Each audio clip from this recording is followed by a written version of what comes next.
اعوذ باللہ من الشیطان الرجیم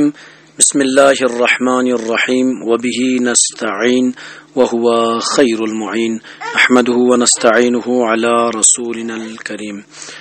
اما بعد سلام علیکم جمیعا ورحمۃ اللہ وبرکاتہ۔ پھر ایک بار ماہ مبارک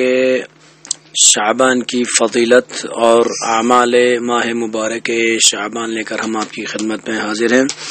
سب سے پہلے تمام عالم اسلام کو ماہ مبارک شعبان کی آمد کی ہم تبریک پیش کرتے ہیں۔ عزیزان ایمانی، ماہ مبارک شعبان انتہائی محترم مہینہ ہے جو منسوب ہے حضرت سید الانبیاء کی طرف۔ آپ صلی اللہ علیہ وآلہ وسلم اس مہینے میں مسلسل روزہ رکھتے تھے اور اسے ماہ رمضان سے ملا دیتے تھے اور فرماتے تھے یہ میرا مہینہ ہے، جو شخص بھی اس مہینے میں ایک دن بھی روزہ رکھے گا بہشت اس کے لیے لازم ہوگی۔ تو ناظرین، یقیناً ماہ مبارک کے شعبان کے بہت سارے اعمال ہیں، اس میں سے اعمال مشترکہ ہم آپ کی خدمت میں بیان کرنا چاہیں گے، اور انشاءاللہ اعمال جو مخصوصہ ہے وہ ہر دن کے اعتبار سے آپ کو اگلی ویڈیو میں ہم انشاءاللہ ہر دن کے اعتبار سے مناسب سے بیان کرتے رہیں گے۔ مشترکہ اعمال میں سے سب سے پہلا عمل اس ماہ مبارک کے شعبان میں جو ہم سب کو کرنا ہے وہ یہ کہ انسان کو چاہیے کہ ہر روز 70 مرتبہ 70 ٹائم یہ ذکر پڑھنا ہے، 70 مرتبہ یہ ذکر پڑھنا ہے، استغفر اللہ واسألہ التوبہ۔ دوسرا عمل ہر روز 70 مرتبہ یہ ذکر پڑھنا ہے، استغفر اللہ الذی لا الہ الا هو الرحمن الرحیم الحی القیوم واتوب الیہ۔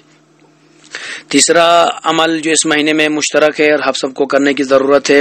اس مہینے میں زیادہ سے زیادہ صدقہ دینے کی تاکید کی گئی ہے، اگرچہ وہ صدقہ نصف دانہ خرمہ ہی کیوں نہ ہو،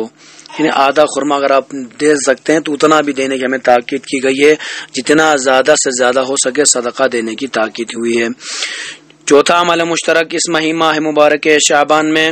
اس پورے مہینے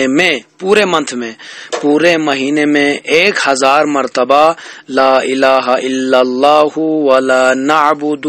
الا ایاہ مخلصین لہ الدین ولو کرہ المشرکون۔ اس ذکر کو پورا مہینے میں 1000 مرتبہ آپ کو پڑھنا ہے۔ اس کے علاوہ اس ماہ مبارک شعبان کی ہر شب جمعہ اس دن نماز مغرب پڑھنے کے بعد، نماز عشاء پڑھنے کے بعد 2 رکعت نماز پڑھنے کی تاکید گئی، ہر شب جمعہ 2 رکعت نماز پڑھنے کی تاکید کی گئی ہے۔ اس میں نیت کریں گے کہ ماہ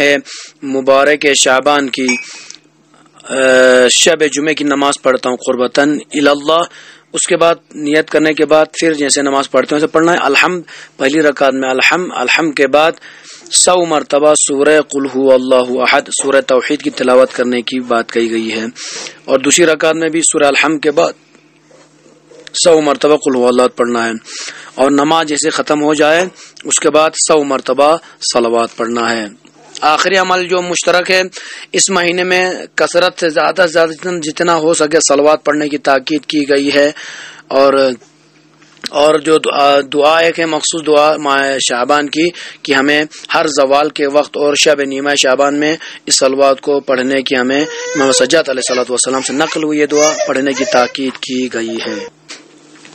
سامعین اور ناظرین، یقیناً